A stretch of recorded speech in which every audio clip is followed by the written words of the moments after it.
2 years ago, my mother-in-law, 52, female, disowned my husband, 29, male, because of his marriage to me, 26, female. And a few days ago, she passed away from cancer. We have been together for 4 years, married for 2, and my mother-in-law, Pamela, had never approved of me.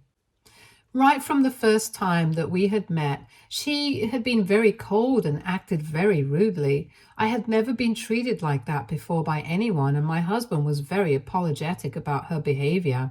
But even after a lot of confrontations and discussions with her, he was not able to find out the real reason why she didn't like me. She just kept insisting that I was not a good fit for the family, and it was very frustrating for my husband and very hurtful for me. He couldn't cut her out of his life completely because his father had passed away when he was very little and she had raised him completely on her own. So of course he was very grateful to her. But even then, after he started dating, he kind of distanced himself from her when she made it clear that she was not going to be accepting me anytime soon. After 2 years of dating, we decided to elope and get married as a spur-of-the-moment decision on our 2nd anniversary together. When we came back and told our families so we could have a proper wedding, my family was very happy, but Pamela lost her mind. She told him that she never wanted to see him again and said that she had had enough of this, and finally we got to the bottom of why she didn't like me. Basically, she believed that her son deserved better and shouldn't have married somebody as ugly as me. And she was embarrassed of having me for a daughter-in-law because it wasn't like I was a sight to behold appearance-wise, and neither was I particularly accomplished to make up for it. For context, I had been diagnosed with Pcos and Cushing's syndrome 6 years ago, which means that I've had to make a lot of lifestyle changes, but even then I struggle with my weight occasionally. And on top of that, I have a really weird-looking buffalo hump on the back of my neck, courtesy of my Cushing's syndrome. But I don't let these things bother me. I know that as long as I'm trying to stay healthy, it will all work out fine. Unfortunately, according to Pamela, I am hideously deformed, and that's why she never liked me. Obviously, my husband had a huge fight with her about that because she said these horrible things right to my face and made me cry the day that we told her about the fact that we had eloped. But she didn't care. She just told him that she didn't want to see either of us ever again and told him that she was disowning him for as long as he stayed married to me. After that, my husband walked out with me and hasn't looked back. She wasn't invited to the wedding either, and for the past 2 years, we have barely had any contact with her. Because not only did she call me ugly and disown me, but a couple of months after we got married, she ended up moving his ex-wife into the house with her. My husband had been married before for about a year when he was around 21 or maybe 22. Him and his college girlfriend got married right after they graduated, after being together for 2 years. But that marriage ended in divorce because she wanted to stop looking for jobs and stay at home at the time. My husband couldn't afford to let her do that.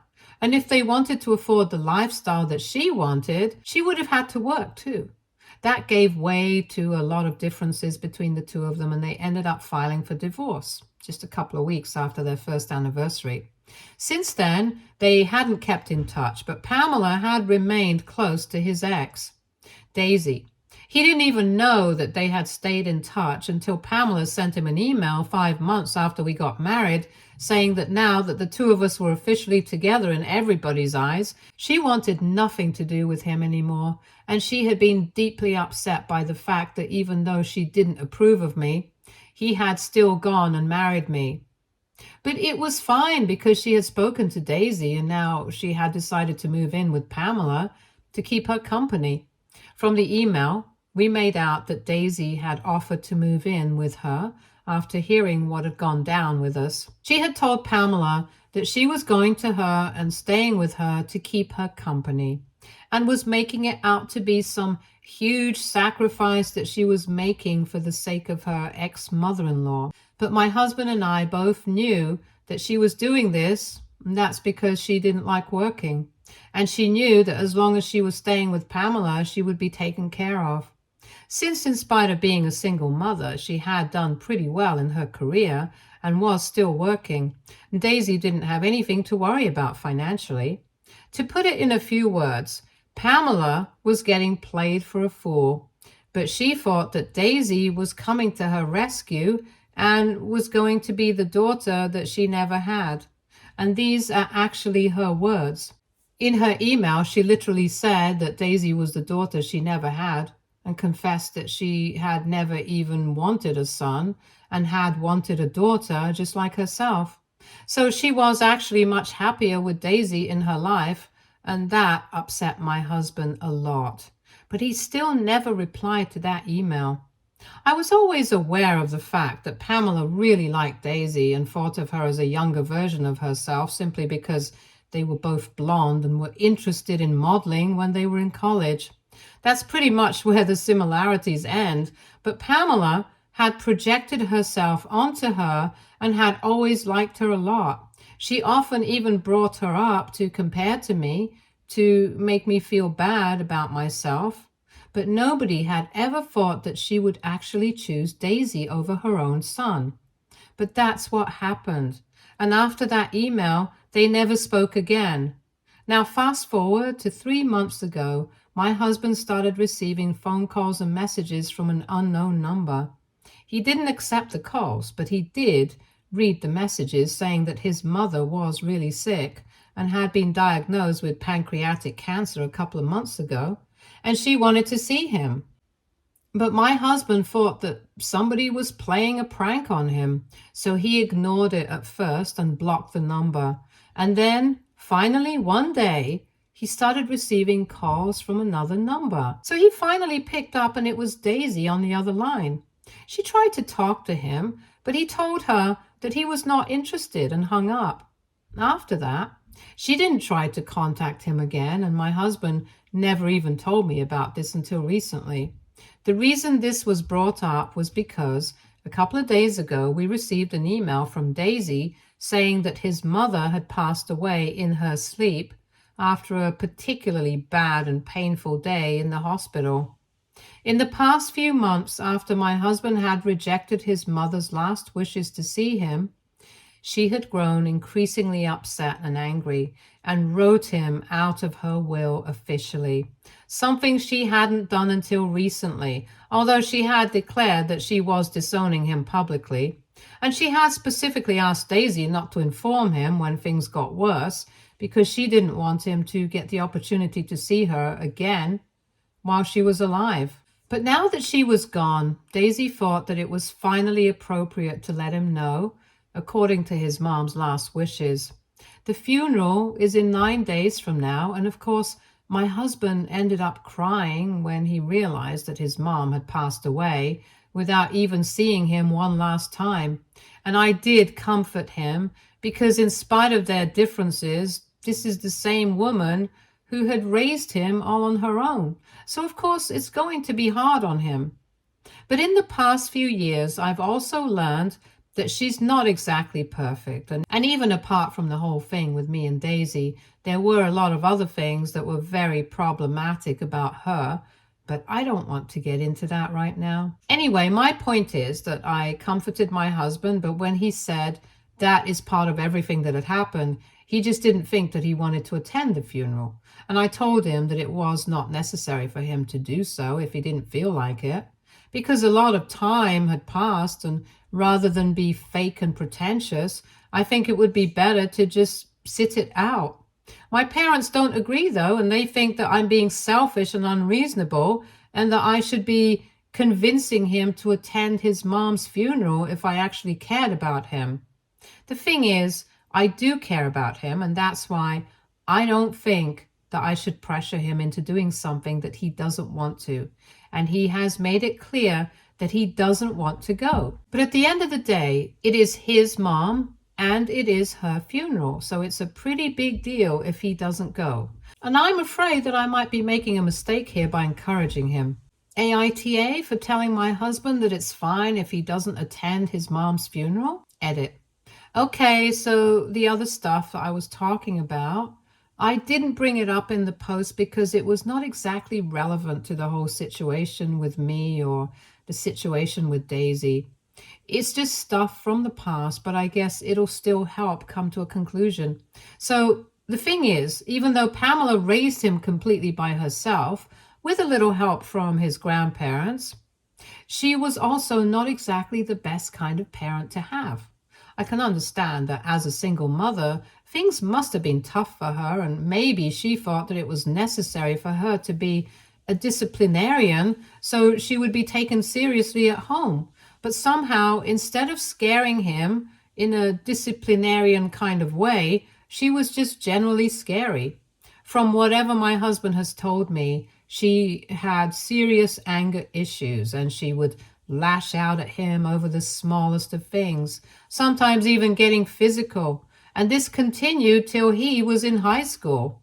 And then hours later, she would pretend like nothing had even happened, as she couldn't even remember that she had said or done anything.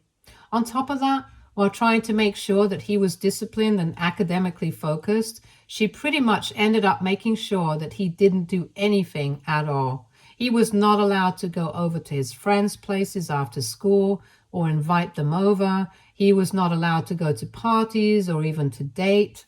Of course, he still did all this secretly, but it was just really difficult for him because while other kids were allowed to do all this by their parents, his mother simply wouldn't have it. And that's why he had to put in so much effort just to hide normal stuff. I'm not an authority figure when it comes to parenting because I don't have any kids of my own, but I'm pretty sure that she really messed him up and her behavior as a parent was less than ideal. Even after he grew up, she continued wanting to control him, so I can understand why he ended up distancing himself from her so much when he finally got the opportunity to do so. He had only stayed in touch with her out of respect for everything that she had done for him as a mother, but then after she insulted him, I guess he finally realized that in spite of everything, she was never going to be able to respect him as an individual, and that's why he cut her off. That's why he doesn't want to attend the funeral, because her entire family is going to be there, and he just doesn't want a bunch of crap from people who hardly even know him telling him how disappointed his mother had been without knowing the full facts, especially when he's struggling internally as well. And I feel like he has his reasons, so it's not necessary for him to be present there. Update 1. Thank you everyone for all the comments. I've spoken to my parents and I've told them that at the end of the day, it's my husband's decision whether he wants to be there at Pamela's funeral or not. And I'm not going to force him to do anything he doesn't feel comfortable doing, especially considering the fact that he has lost his mother and he's already feeling pretty weird and conflicted about everything he's going through. The last thing he needs is me pressuring him to do something he doesn't want to. He just needs to be comforted and taken care of at the moment. He and his mother had a complex relationship, and I didn't tell my parents everything because honestly, it's none of their business. But I told him that it's not like he doesn't feel bad. It's just that he has his personal reasons and they need to respect it. But they told me that I was being unreasonable and it was a huge sign of disrespect to not be present at his mom's funeral. And then for some reason, they started taking it personally, saying that kids nowadays are really ungrateful and can't think about anybody apart from themselves. They always want to take the easy way out, and apparently our generation is really egoistic and selfish, blah, blah, blah. The same crap that other people say, and I don't have any patience for that. So I told them that they don't know anything about his situation or his reasons, and not everybody has a healthy relationship with their parents, so they need to cut it out.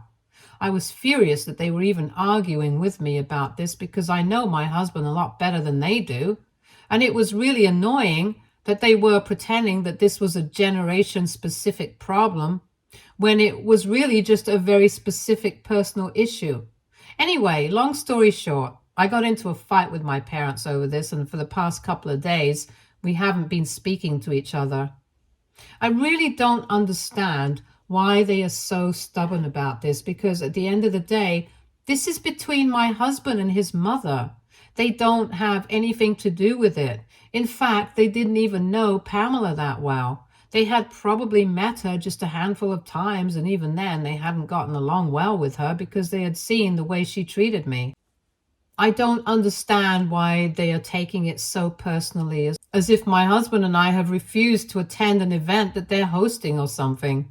I haven't told my husband about the fight with my parents because honestly, he has enough on his plate right now, and he doesn't need to know about my troubles as well.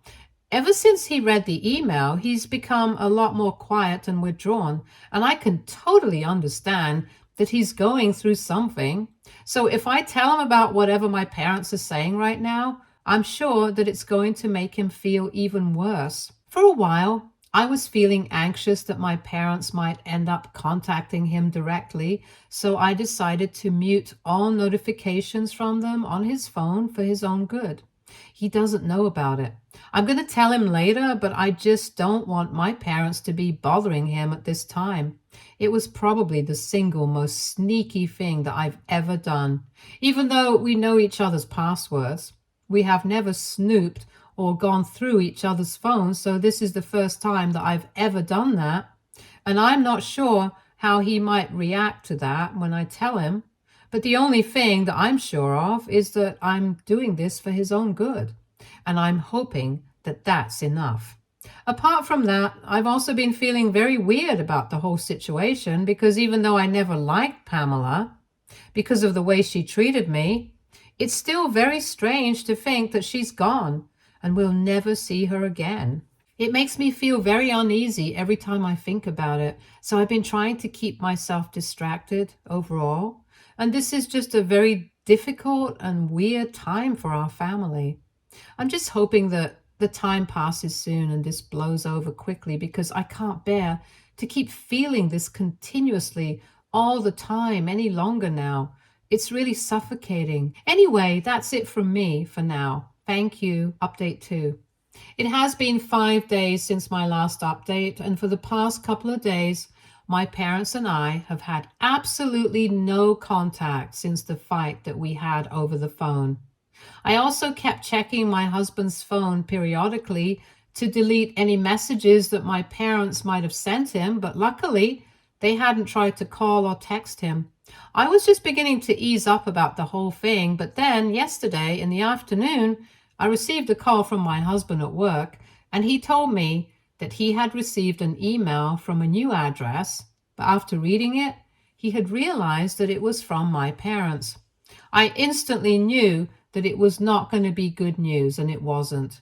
He went on to tell me that his parents had written 2 whole paragraphs criticizing him for his decision, and also saying how selfish and unreasonable it is for me to be supporting him. They have called him an escapist and a coward for refusing to attend his mother's funeral just because he's afraid of what people from her family might say, which they have every right to say because he cut his mother out of his life and refused to see her even when she was sick. Instead of facing all the criticism and accepting it, he's running away from it at the cost of seeing his mother one last time and paying his last respects.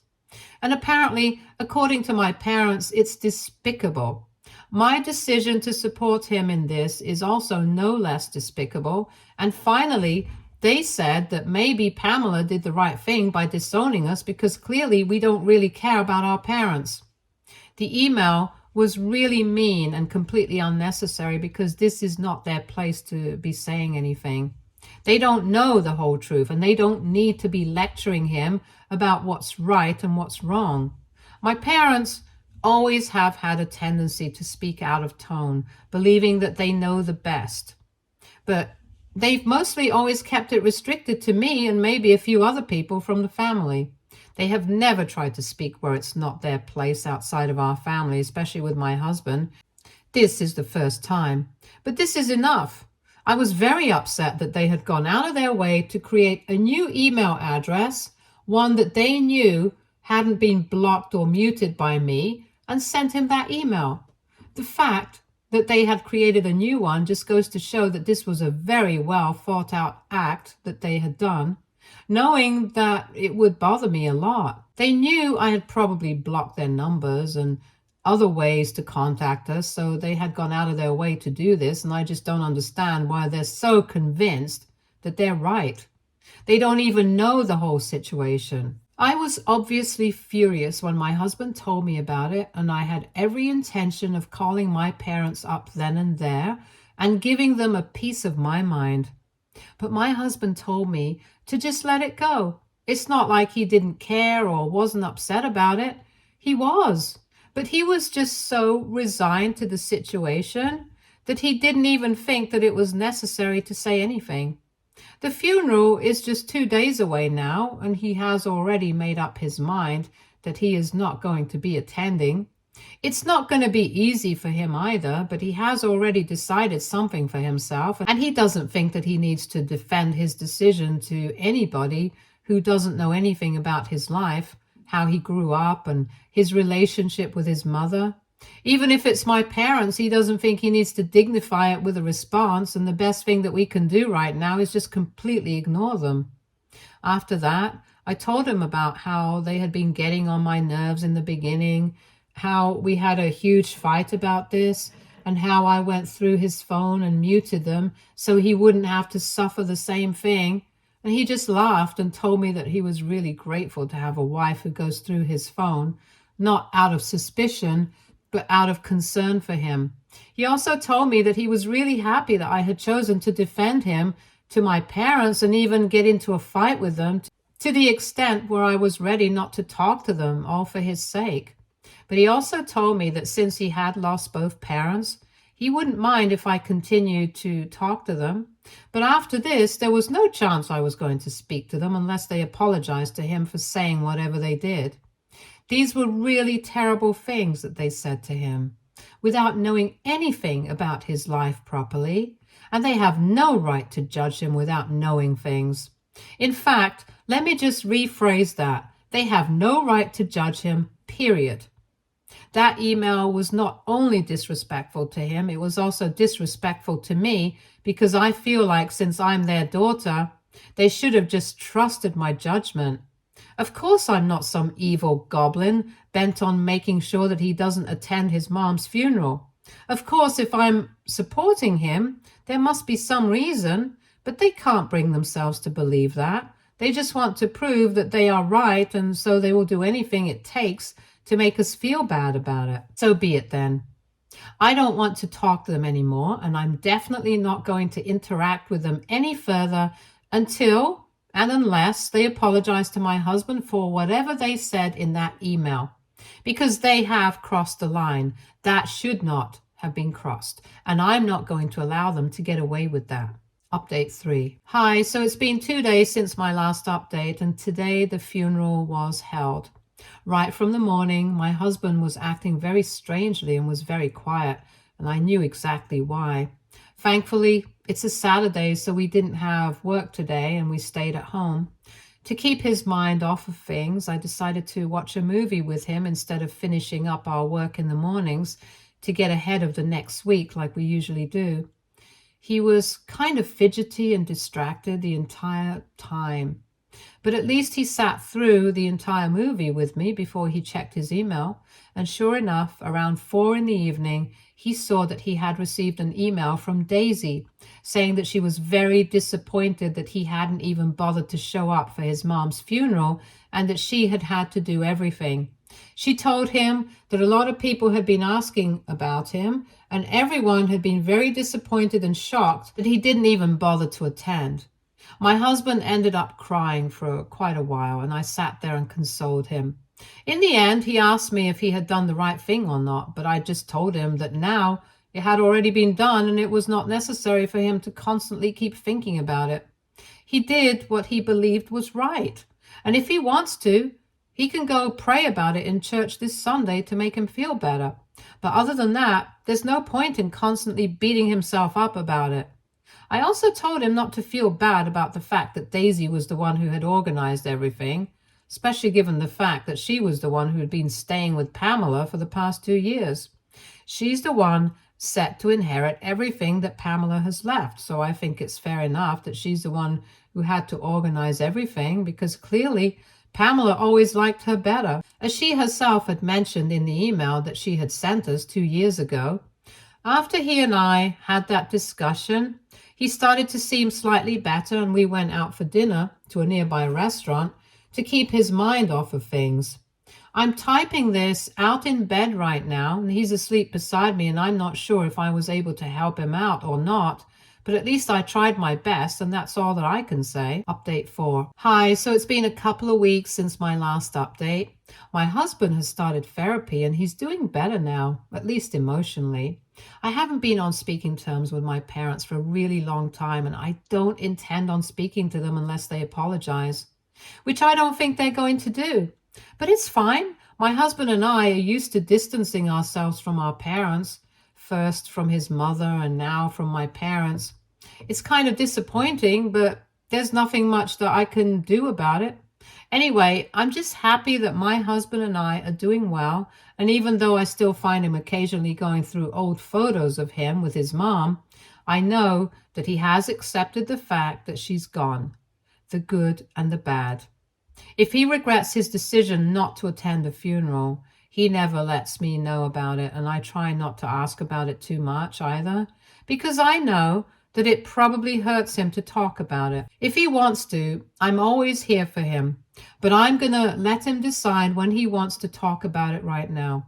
As for Daisy, even though we had blocked her, she sent us another email a couple of days ago saying that Pamela had left everything to her, and she hoped that he wouldn't contest the will because she really needs this right now.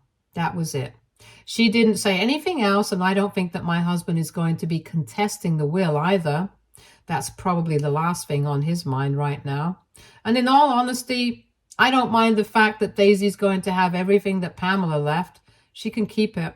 I don't think either of us is going to be particularly affected by any of that. Anyway, we are working on things slowly but steadily. And I hope that someday my husband is going to be fine with everything that worked out in his favor and everything that didn't. And I'm going to be by his side always. Stay tuned for more stories from our girl relationships.